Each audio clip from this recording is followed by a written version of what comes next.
Hey there guys, it's the happiest day. Back with another video after a bit of time, hiatus, networking stuff in the background. Today, I'll be reviewing Guardians of the Galaxy Volume 3. Now, I was coming into this movie with very little expectations, because I had no idea what to expect.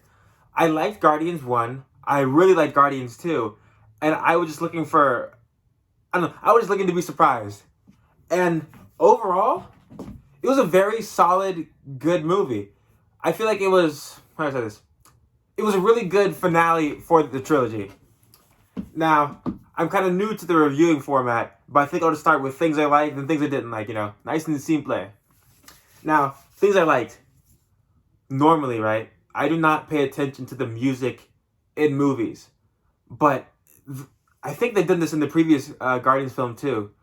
They actually implemented like the music into the story in a way where the music is playing because they're listening to it in the movie, but it's so much more impactful because of that. I don't know. It's kind of hard to explain. And it's like, if you're there watching the movie, you get it. But like, the movie was part of, the music was part of the movie.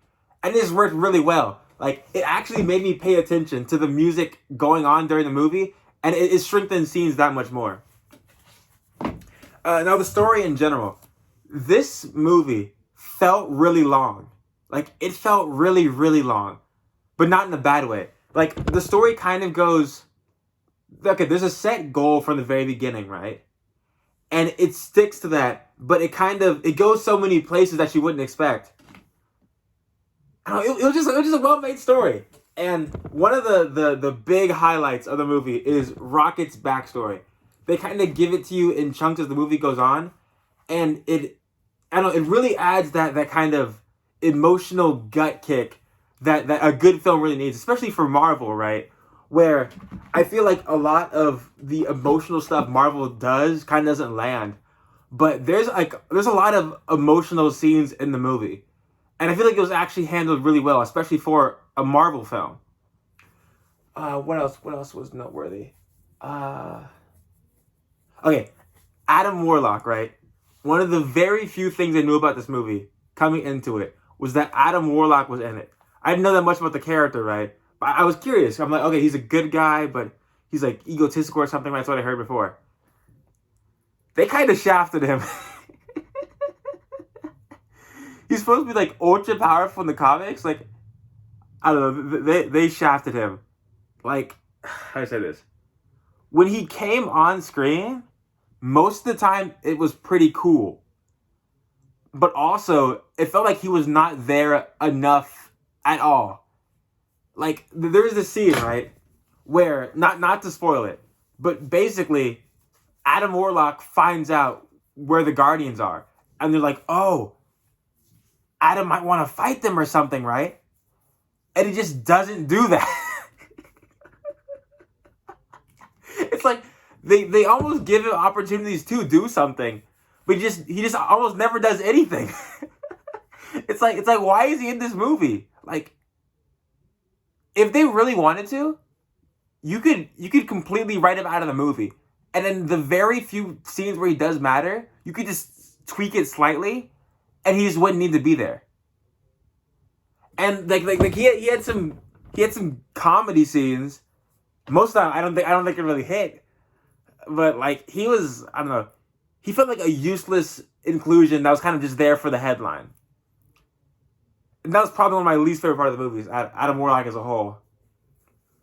I don't know. The humor. Now this is a Guardians film, right? Like they have Mantis in there. They have Drax. They have Star-Lord. They're gonna have jokes. In general, from 1 to 10, I say the humor was maybe like a high 6. I don't know what it was, but like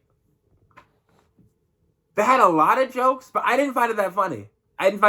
Which is almost kind of strange to me, right? Like, one movie I always think about when I think about funny movies is Thor: Love and Thunder. I know a lot of people hate that movie. I've seen it 3 times. I thought the movie was hilarious. They have great jokes all around in that movie.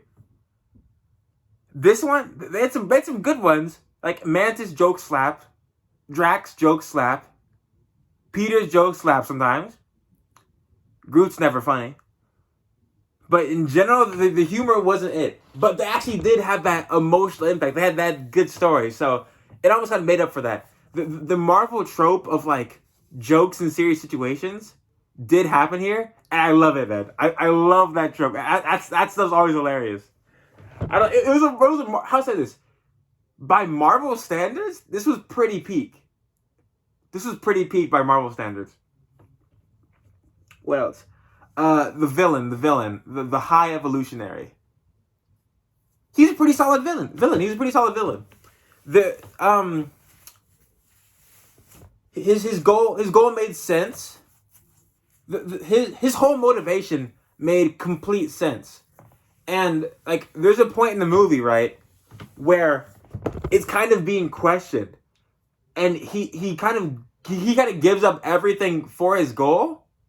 But it made complete sense. It made complete sense. Like, his goal was so directly opposed to the Guardians that kind of, I feel like every decision made sense from both sides. The villain wasn't, I don't know. He didn't seem that ultra powerful, but he was threatening. And, I don't know. This film kind of reminds me of, like, Endgame. In that it wasn't like... I'll say this. I almost feel like it wasn't as traditionally... How do I say that? How do I explain this? The film went in more places than you think it would. Like, kind of how it felt really long.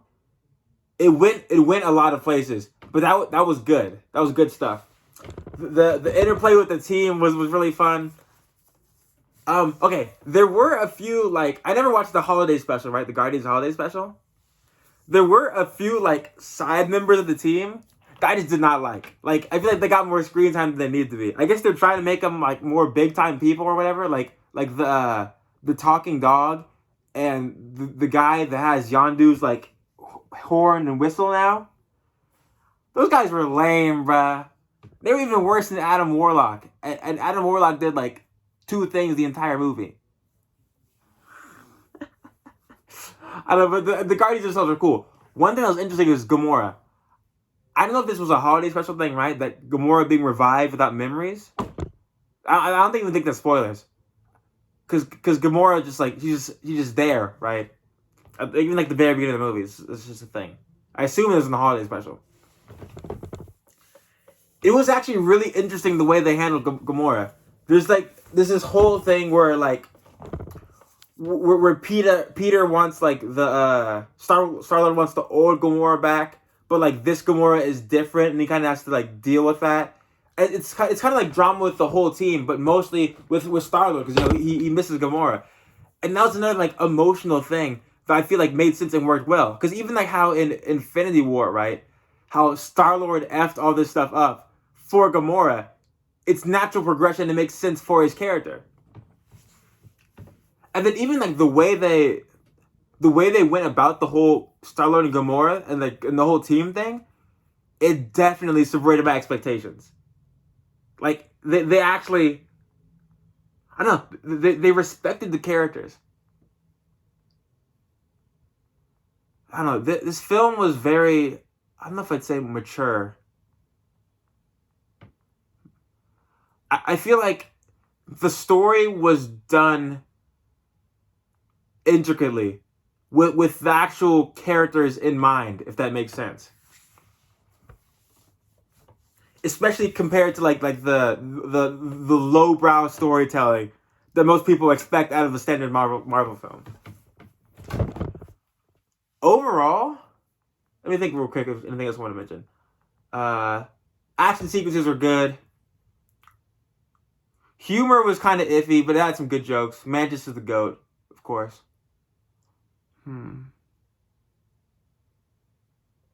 Backstory is great. Emotional scenes are great. Villain was pretty good. Overall, it was just a solid movie. I definitely think this is above average for a Marvel film. Like, I think most people should see this. overall, I'd rate this a 8.5 out of 10. That's our time. See you next week.